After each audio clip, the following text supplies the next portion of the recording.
Saudi Arabia has defended signing a letter in support of China's policies in its western region of Xinjiang. 37 countries, including Saudi Arabia, Russia and Pakistan, have signed a letter addressed to the United Nations in response to China being rebuked for its treatment to the Uyghur Muslims in Xinjiang province. Saudi Arabia now has defended the letter which supported China's policies in the area. Asked about the letter of support, Saudi UN Ambassador Abdullah Al-Molami said that the letter spoke about China's developmental work and addresses nothing else.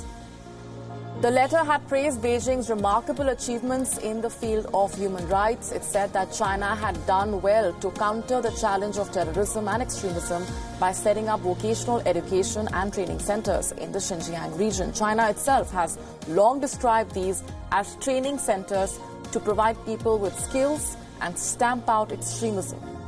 Earlier, 22 countries had signed a letter dated the 8th of July to the United Nations Human Rights Council against China. The letter called on China to halt its mass detention of ethnic Uyghur Muslims in Xinjiang. It voiced concerns over reports of unlawful detention and widespread surveillance and restrictions, particularly targeting the Uyghurs and other minorities. As per UN experts and activists, at least 1 million Uyghurs and other Muslims are held in these detention centers. U.S. President Donald Trump's rally in North Carolina erupted into chants of "Send her back." This was in reference to Congresswoman Ilhan Omar. Trump used the North Carolina campaign rally to attack Omar and 3 other Democratic congresswomen, calling them hate-filled extremists. The group, which calls itself the Squad, includes Alexandria Ocasio-Cortez of New York, Ayanna Pressley of Massachusetts, Rashida Tlaib of Michigan, and Ilhan Omar of Minnesota. Chants of "Send her back" broke out during Trump's "Make America Great Again" rally as it attacked the Squad, and Trump let the chant continue for more than 10 seconds before he resumed speaking. Omar has a history of launching vicious anti-Semitic screeds.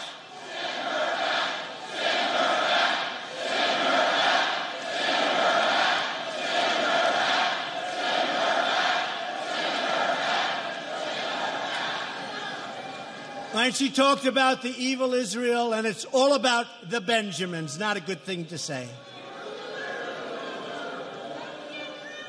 So that's Omar. That's Omar. Yes. And later, President Trump detached himself from the behavior of his own supporters at the White House and claimed that he had tried to contain it. Well, number one, I think I did. I started... President, if I may, when your supporters last night were chanting "Send her back," why didn't you stop them? Why didn't you ask them to stop saying that? Well, number one, I think I did. I started speaking very quickly. It really was a loud... I disagree with it, by the way, but it was quite a chant, and I felt a little bit badly about it.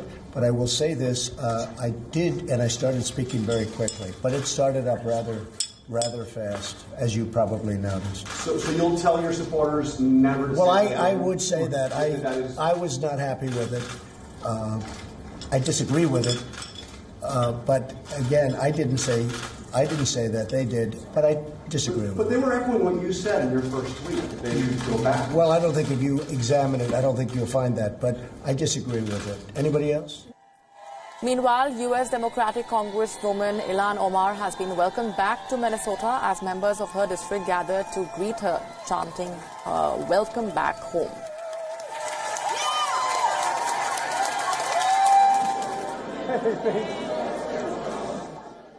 The Somalia-born U.S. lawmaker has visited Minneapolis to host a Medicare for All town hall along with other Democrats. The Democrat has hit back at Donald Trump for encouraging the crowd to chant against her. And I want to make sure that every single person who is in this country, who's aspiring to become part of the American fabric, understands that nothing this president says should be taken apart. We are Americans as much as everyone else. This is our country. and we are where we belong. And I told people on my election night, in the great state of Minnesota, we don't just welcome refugees, we send them to represent us in Washington. And as much as he's spewing his fascist ideology on stage, telling you as citizens to go back because they don't agree with his detrimental policies for our country. Ilhan Omar is a U.S. citizen who emigrated from Somalia with her family after fleeing the country's civil war. Omar was the first congresswoman to publicly disagree with the White House Speaker Nancy Pelosi by refusing to vote for the $4 billion border bill. Hashtag I Stand With Ilhan has been trending on Twitter as Democrats express their concern for Omar and criticize the president for prompting the chants with his rhetoric. Meanwhile, Canadian Prime Minister Justin Trudeau has reacted to those remarks made by Trump at his rally, calling them hurtful, wrong, and unacceptable.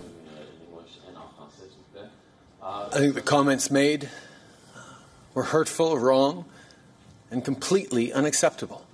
I think I've been for many years one of the most pro-American politicians in Europe.